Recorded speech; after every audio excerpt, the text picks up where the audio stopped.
Hello world of YouTube and welcome to the next list in List Week 2018. My top 20 songs that came out in this year. Now, I gave myself a rule, one entry per project, so that way there's not multiple entries from a single album. I can have a more diverse top 50. This is the only type of list I really throw that kind of restriction on myself on, just because I feel like it's only fair to have like a diverse set of entries for like the best of the year, you know, a good representation of the music that came out this year. This is a great year for not only records but individual songs. A handful of these were eventually singles that had videos and stuff like that, which wasn't intentional. It just kind of turned out that way. But there was a bunch of just one-off singles or even just deeper cuts from records that had a huge impact on me outside of a collective album experience. And this is an example of 20 of them.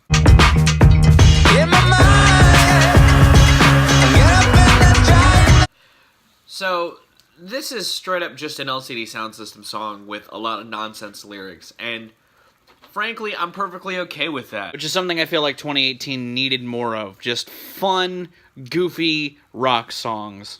I love that there's basically like 3 different choruses in this, and they're all super catchy. The groove in this is very, very tight, and Julian Casablancas melds over this instrumental very, very well. Remember Will Smith won the first Grammy, and they ain't even recognize Hov until Annie. So out of all the things to happen this year in hip-hop, the Drake Pusha T shit was just incredible to watch unfold. Infrared, I love its ominous beat. I think Pusha is super consistent in the lyrics, and he gets fucking bold on there. But I mean, the story of Adidon, man. You are hiding a child, let that boy come home. Deadbeat motherfucker playing border patrol. Ooh! Jesus fucking Christ. I think if I were to pick out of the two, Infrared is more consistent with its lyrics than the story of Adidon, because there's some parts of the story I've added on that I don't like. That man is 666. I got the devil flow, nigga. 666. Surgical summer with it. Snip, snip, snip. And you don't really want it with him. But as a whole, both songs work. I think the instrumental also just works better on Infrared, because it sounds super ominous and looming and full of doom. I get what he was going for with the story of Adidon, and I think it works. I don't know, I prefer Infrared's beat.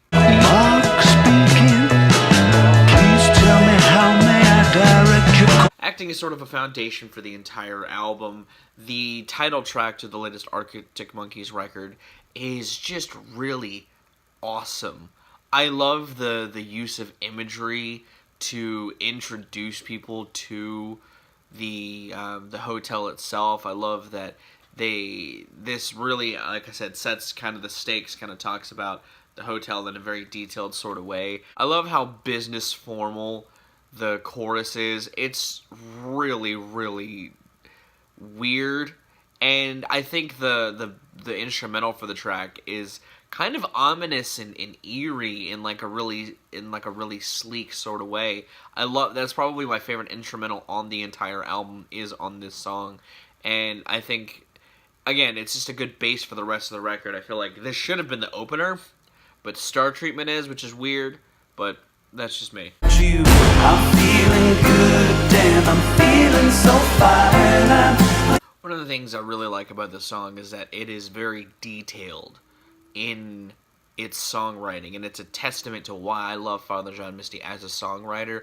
but I also love how it's the inverse of everything that we got on Pure Comedy. It's very self-observational, but from the perspective of the outside world. I love how he takes this scenario of going through a crisis and living in a hotel and spinning it back, observing him. I think it's very nuanced, it's very detailed in the right ways, and it also is backed by a fantastic instrumental. I love how lush it sounds, and I think that it is everything I love about Father John Misty and more, and it's a great sample of what makes God's Favorite Customer one of his strongest efforts. Why am I searching for a reason? If it stops, I'm having an unshakable nightmare. I I love how both these songs work together. I like the almost first half of a build-up of being on the edge with almost how to start a fight that kind of just falls into the feverish in and out of patience. I love the choruses on both, and I love how they frame both choruses, if that makes any sense. Because the verses on In and Out of Patience are a little more quicker, brunt. They have to kind of get through things because it had such a great build-up on Almost Had to Start a Fight. And it's good. I love the way these two songs play with each other, and I'm glad that they were put together on the record because, again, I think it's kind of a peak on the News Parquet Courts record. This is kind of a point where it reaches a really nice peak early on in the track listing. It's also just a brilliant moment when the first song transitions into the second song just through a beat change. It's a fantastic switch up. Dance and shake the brain. This is America. So yes, I do think the video version is more important to watch than to hear the digital single, but I love the digital single on its own as well. I like the atmosphere, I like the dichotomy of the guitars with the ominous trap stuff. I love the ending of the song that is just a melding of so many trap onomatopoeias on top of each other with other rappers just doing call-outs and all that sort of stuff. I like the tone Childish Gambino sets, and I love that his personality just shines through fantastically. A great trap song, a fucking killer video, and has me anticipating with bated breath for what Childish is going to do next.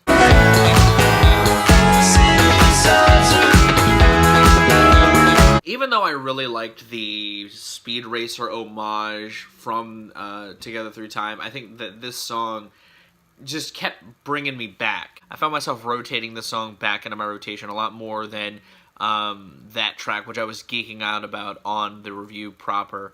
I love the hook of this thing. I love how tight the band sounds, and I love the lush synth lines that are used in this song. It's a great example of twerp, and I feel like it's a better entry point for people into twerp's catalog. This is just a tight, punchy funk song that is so fucking good. Seen that made me always feel like a boss. She said I'm in the wrong hole. I said I'm lost. I mostly love this song because it reminds me of a Kanye I haven't heard in a long time with an instrumental that sounds like it's from an earlier Kanye record. I mean, Kid Cudi's great on it as well, but Jesus, man, like, Kanye's wordplay on here is something that I haven't heard from him in a fucking while, and it's refreshing as shit to hear. And I really like the sample. I think it's worked into the song really, really well.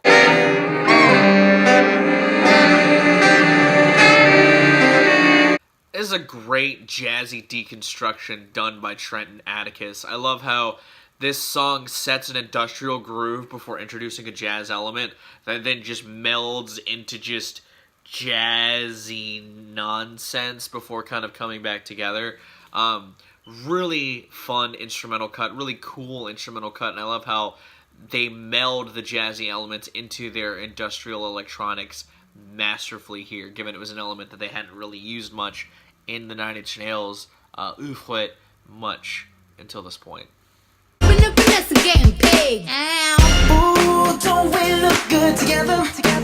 Again, just a really fun song with a great backbeat. I'm always a sucker for New Jack Swing. And while I don't hate the original Finesse, I think Cardi B's presence lifts the song up tenfold.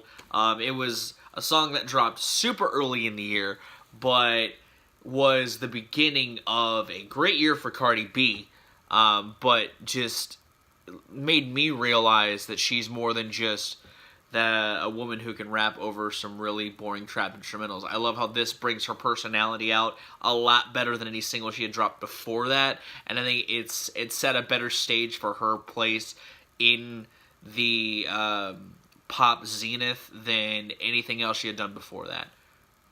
fun cut, really fun cut, and her and Bruno Mars pair really well together.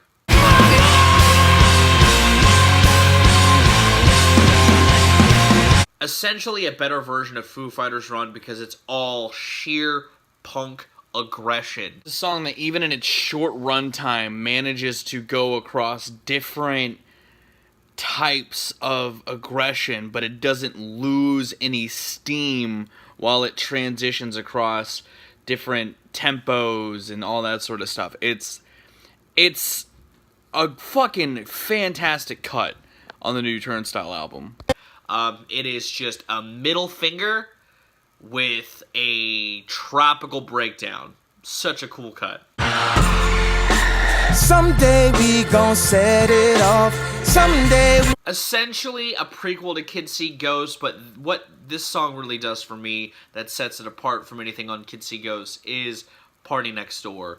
The end of this fucking song just is the biggest stroke of genius on Ye. Every Kanye record has it. Life of Pablo's was Ultralight Beam, and this one is Ghost Town. The ending of it makes me feel like I'm on top of the world and that I want to just scream until the night's over. Such a good song, reaches soaring heights.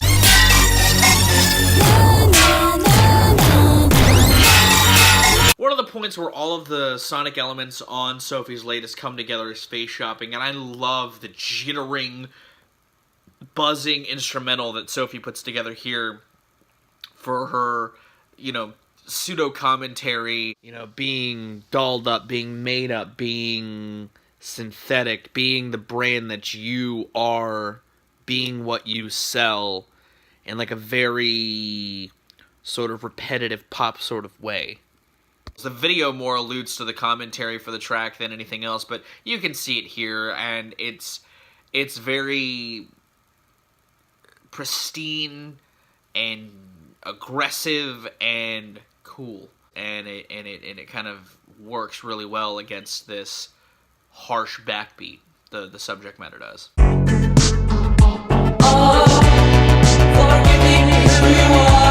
It's a sleek, fun, gothic synth cut that was a great reintroduction to MGMT into the zeitgeist. I know a lot of people slept on this record, and I love Little Dark Age, and I think that this was the best way to show people their sonic shift. A really, really nice cut. I love the synth lines here, and I fucking love the chorus. I think it's cold, I think it's haunting in all of the right ways. He's made of flesh, he's made of law, he's made of you, he's made of me. You work a Star Wars reference into a punk song, and I'm already happy, but then you set it against a punk song that has a really important message to say, and I'm gonna love it even more. I love the joyous, raucous chorus of this, paired with the verses that really remind me of Brutalism, but in a more brighter tone, if that makes any sense. I feel like they're trying to say this message without sounding straight up just like a gnarling, thrashing beast, and I feel like they pull it off gracefully on Danny Nedelko. A really, really fun song, and I love the message that they're writing here. And again, Star Wars reference, fucking aces, love it.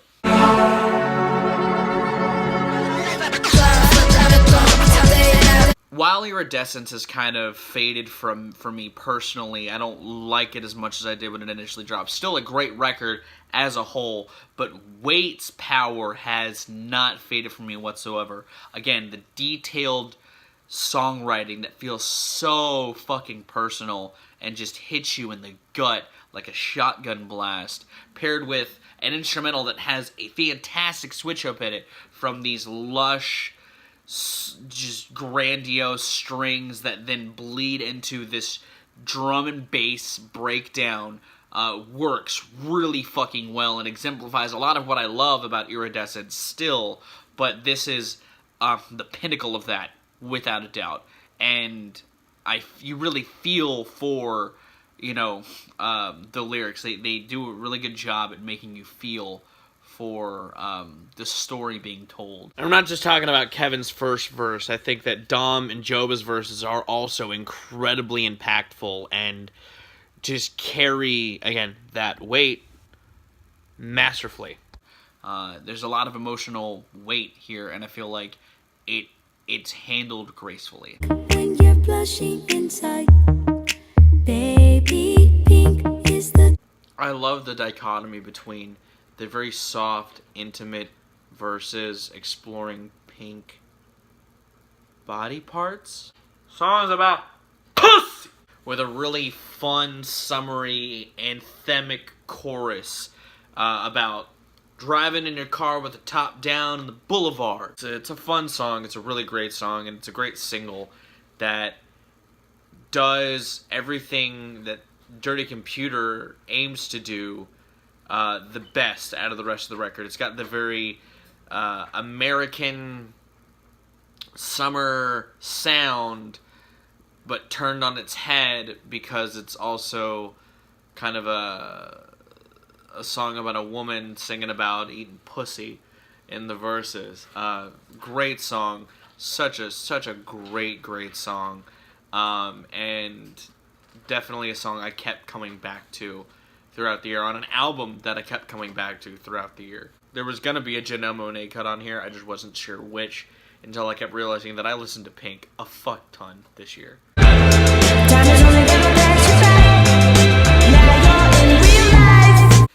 This is a song that makes you feel just old, and in the best way possible.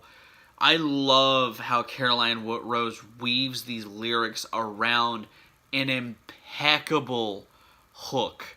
You know, for a song about settling down and finding yourself a good person and trying to better yourself because you're in the real world. You're in the real life. This is the real life. It's impactful and it hits you hard. It's one of those songs that you kind of sit and think about, at least I did, because it's one of those kind of realization songs. It hits me in a similar way that the Paramore cut Ain't It Fun did, but in a much heavier way. And that hook and the way it just loops back on itself in the end of the song is so good. One of my favorite moments of any song in the year is the end of Jeannie Becomes a Monster.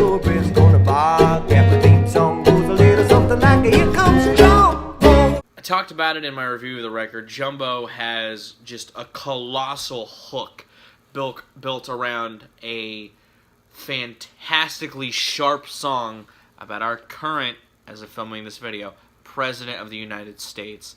It's no secret, not a big Trump guy. Neither are the Punch Brothers, evidently, and they wrote a really great song about it, with really bouncy folk instrumentation. It also has some really good solo work in it. It's not just a fun, bright pop song with folk instrumentation. They really flex their ability to play their craft in similar ways that they do on the rest of the record, but it's just restrained around this fucking catchy-ass hook.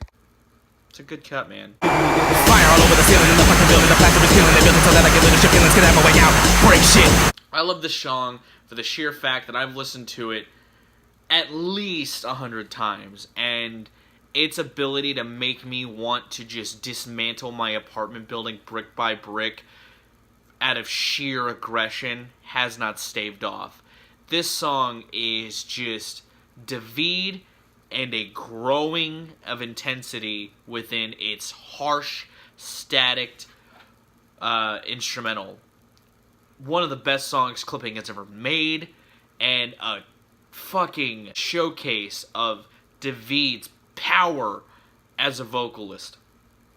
I fucking cannot put this song down. It makes me really excited for what Clipping have next. Without a doubt, the best song that came out last year. And I mean, even in the single version, there is an a cappella cut of it. And even just David's vocals are just commanding enough to make you just want to get up and start thrashing.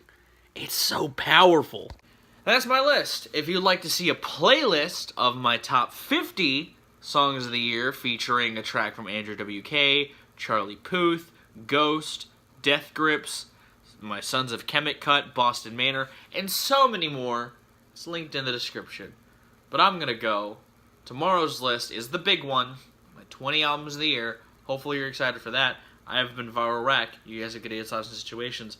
And I'll see ya tomorrow and another day.